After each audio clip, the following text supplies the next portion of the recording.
सासू माँ बदल गई। कहानी उस घर की है जहाँ बहू और बेटी को एक माना जाता था, लेकिन फिर अरे शिखा बेटा, तू रसोई में क्यों घुसी रहती है? जा, रोटी मैं बना लूंगी। नहीं नहीं माँ जी, आप बैठिए, बस सारा खाना बन ही गया है। श्वेता को बोल देती हूँ, वो खाना लगा देगी सबका। सॉरी भाभी, मेरे पास वक्त नहीं है। माँ, मुझे पैसे देना, पार्लर जाना है। हाँ हाँ चली जाना, भाभी को भी ले जाना। वो भी जाने को बोल रही थी पार्लर, पर पहले ना मदद कर दे उसके खाना लगाने में। देख माँ, वो बहू है, उसे बहू रहने देना, इतना सर पर मत चढ़ा भाभी को। श्वेता, ज्यादा मत बोला कर। बहू और बेटी में कोई फर्क नहीं होता है। जा जाकर काम कर। ननद को माँ का भाभी से इस तरह प्यार करना बिल्कुल अच्छा नहीं लगता। वो बार बार किसी न किसी तरह माँ को भाभी के खिलाफ भड़काती रहती, लेकिन कोई फायदा ना होता। एक रोज, अरे बेटे किशन, जा बहू को कहीं घुमा कर ला, सारा दिन घर में काम करती रहती है। हाँ हाँ माँ, हम लोग जा रहे हैं ना गोवा। अच्छा जी, भाभी ने तो हमें बताया भी नहीं। वैसे तो सारी पंचायत करती है, ये गोवा वाली बात क्यों छुपा गई हमसे? अरे क्योंकि उसे खुद नहीं पता था बहन। मुझे टिकट सस्ती मिल रही थी तो मैंने बुक कर दिया। हाँ शिखा, पैकिंग कर ले, संडे हम जा रहे हैं गोवा। दोपहर में शिखा पैकिंग कर रही थी कि सास आ जाती है। ये क्या बहू, साड़ियाँ? अरे गोवा जा रही है घूमने या फिर शादी में मायके हैं?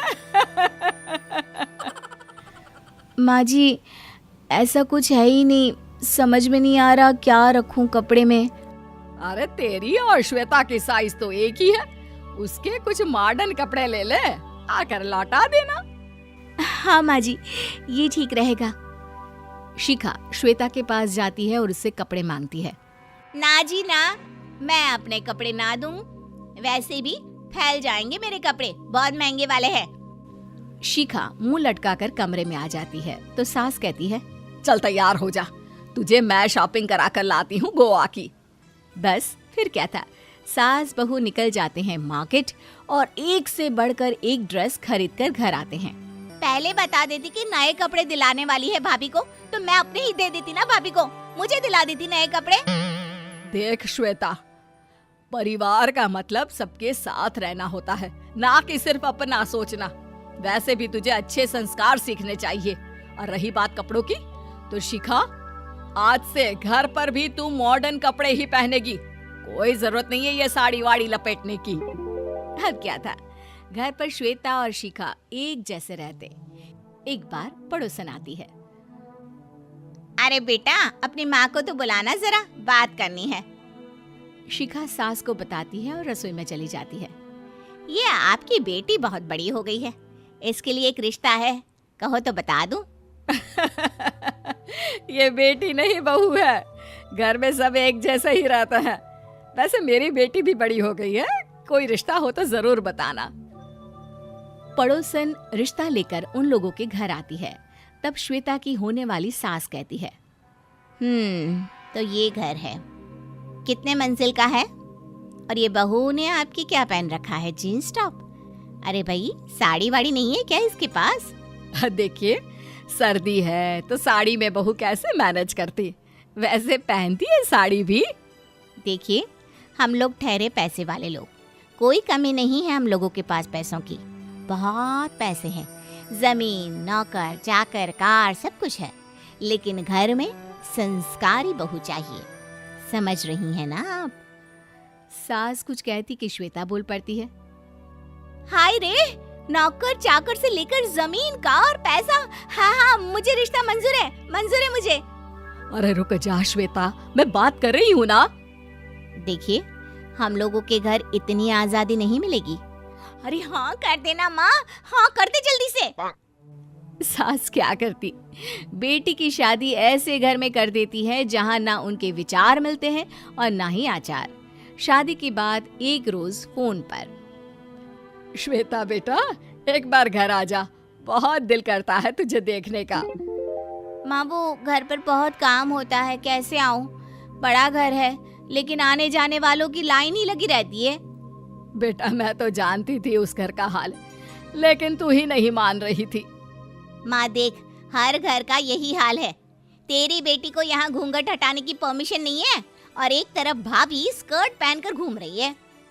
बेटा मुझे क्या पता था कि मेरी बेटी को ससुराल के नाम पर पिंजरा मिल जाएगा।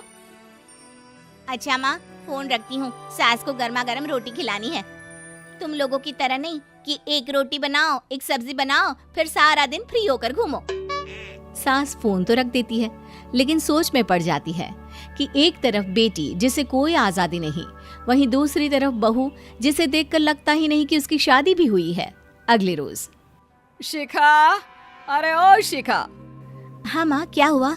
कुछ चाहिए आपको? मैं जिम जा रही थी। जिम के कपड़ों में बहू को देखकर सास को घूंघट में अपनी बेटी का ख्याल आता है। देख बहू, घर में बहू की तरह रहा कर। इतने टाइट कपड़े पहनकर जिम जाना पसंद नहीं मुझे। जा जाकर रोटी बना। रोटी? माँ अभी तो शाम के 6 बजे हैं, इस वक्त रोटी?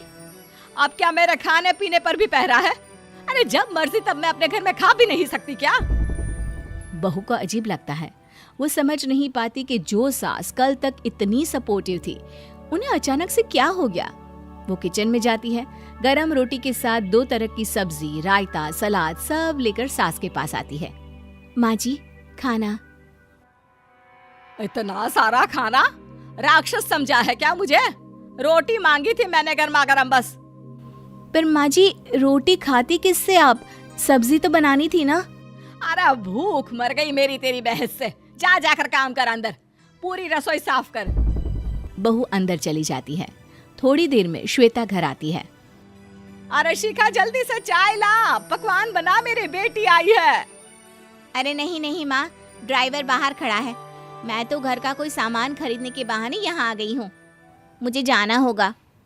अरे बेटा, पर कितने दिनों बाद देख रही हूँ तुझे, रहने आ जाना 2-4 दिन के लिए। आ जाऊंगी माँ, जब मेरी सास मरेगी तब। मैं तो रोज मन्नत मानती हूँ कि मेरी सास मर जाए तो अच्छा है। अच्छा चल, जा रही हूँ माँ। हे भगवान, कैसे कैसे दिन देखने पड़ रहे हैं मेरी बेटी को। सास अंदर जाती है, जहाँ श्वेता की जिम वाली सहेली का फोन आया होता है। क्या बात है, आज जिम नहीं आई? अरे पता नहीं यार, आज माँ को क्या हो गया अचानक। पर खैर कोई नहीं, लगता नहीं कि मैं अब जिम आ पाऊंगी। शिखा स्पीकर पर बात कर रही थी, जिसे सास सुन रही थी। यार ये सास ना होती ही ऐसी है। मैं तो कहती हूँ बुढ़िया जल्दी मरे और तू आराम से जिए। शिखा को सहेली की बात पर गुस्सा आ जाता है। माँ के मरने की कौन सा बच्चा दुआ मांगता है मोहिनी? आगे से ऐसी बात मेरे सामने मत करना। हमारे घर की शोभा ही माँ है। क्या हुआ जो थोड़ी सख्ती दिखा रही है? उसमें भी कोई ना कोई उनकी भलाई ही होगी। मैं तो कहती हूँ भगवान मेरे जैसी सास सबको दे, जो सिर्फ माँ की तरह है। सास वाली तो कोई बात ही नहीं है उनमें। सास ये बात सुन रही थी। उनकी आंख में आंसू आ जाते हैं कि क्यों वो बेटी की किस्मत में बहू को भी भागीदार बना रही थी। शिखा, अरे ओ शिखा, क्या हो गया? जिम नहीं जाना क्या?